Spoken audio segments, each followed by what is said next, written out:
On that path, I did all the meaningless and conventional things, buying actively managed investment funds, getting into individual stocks, thinking I knew what was going to happen next in the financial markets, and purchasing things I was certain would bring me lasting happiness. Time and again, my actions and thoughts proved to be wrong. There were failed items, but there were also enough mistakes to leave me with a lasting sense that most conventional wisdom isn't particularly sound. In the following pages, I aim to present how I think about money, based on personal experience, a lifetime of reading materials, and thousands of conversations with everyday investors, scholars, and financial experts during my 3 decades circling Wall Street. Money, alas, has blinded so many people. They imagine there must be some grand secret, like a single investment product, a special trading strategy, or the insights of a top financial expert, that unlocks infinite wealth. But wealth building is often embarrassingly simple. We save as much as we reasonably can, borrow cautiously, limit our exposure to financial risk, and try not to be too clever with our investments. In the early stages of adult life, progress may be slow to the point of frustration. It may take years to accumulate $10,000, 10,000 euros, or 100,000 pounds, amounts that everyone imagines they should already have. To go further, besides increasing income, it's true. We need to rethink entirely how we spend and what goals most of us will live very long lives. And during that time, we will often prioritize earning more money. Especially since we are biologically wired by our ancestors, hunters and gatherers, we are naturally prone to fail as savers or investors. The result? Anyone who maintains great disciplines to overcome adversity, we should think less about financial education and more about the fundamental principles of how the human brain works. This doesn't mean we shouldn't take bold moves in the stock market or get a big mortgage to buy our dream home. But even when saving and we are merely living our financial lives through fragmented systems, various bank accounts with different risk levels, retirement plans, and investment portfolios. But if managed poorly, our finances will always feel chaotic. The ideas presented here may feel unsettling to some readers, while others may find them surprisingly relatable.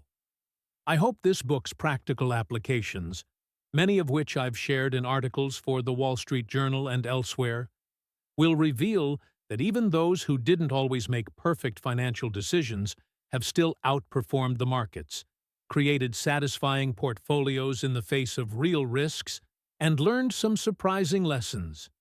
Over time, many people end up shaping retirement around misleading ideas.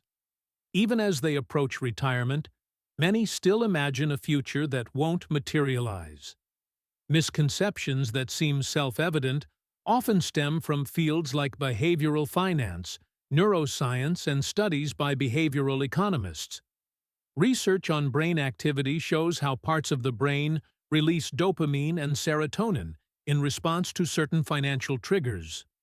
While these responses bring momentary pleasure, they can also lead to regret, anxiety, or financial harm. Neuroeconomics confirms these patterns not only through behavioral finance, but also through evolutionary neuroscience, which studies inherited traits passed down from our hunter-gatherer ancestors. Our brains may help us survive in a primal world, but those same reactions often delay our ability to solve complex financial issues. We're also influenced by the financial industry and marketing tactics. It's easy to see. Financial companies collaborate with media outlets to push the idea that markets can be beaten.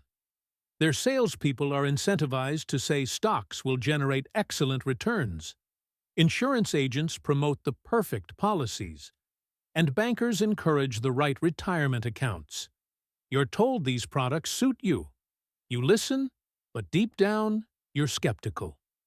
When it comes to financial life, we become clients, not strategic planners. No one even talks about long-term planning anymore. Why do we keep making the same mistakes? There's no shortage of culprits. Majestic financial systems, widespread narratives, and popular investment beliefs layer together, making flawed decisions seem rational. The more you try, the more likely you are to trip up. Add to that cognitive biases, predictive models, and the haunting fear of missing out, and even the smartest minds can fall prey to harmful decisions that hurt their well-being. There are no guarantees here. Even if our instincts seem noble, like protecting our daughters' futures, everyone is just trying to navigate their own path.